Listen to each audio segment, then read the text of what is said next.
biskit natin habang nagsabihay tayo. Gutom ako eh. Ako din eh.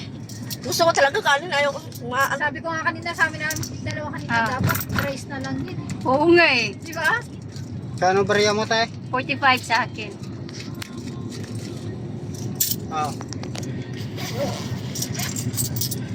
Lagi talaga ako nasa front set.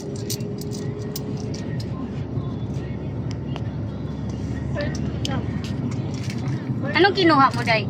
Yan din ang kinuha ko. Yung iba kasi ano eh. Sa akin pula at saka yung dalandan na juice. Arte na muna. Bukas na yan. Manatili sa kaliwa at ipagpatuloy ang pagdiretso. Bukas na ako Pagkatapos ay mag-ano? iliko sa kanan sa pag-alis sa rampa patungo sa Manila. Ano ngayon? Medical. Kuha tayo mo ulit, sabay uwi na. Oo, Oo, okay, Sa malita. kanan sa pag-alis sa rampa patungo Meron sa na ba daw? Manila. Oo, Sino sabi? Risa. Pumasok sa Ay, Pictapan nagano. tapos sa Hindi ko dalawang makontrol.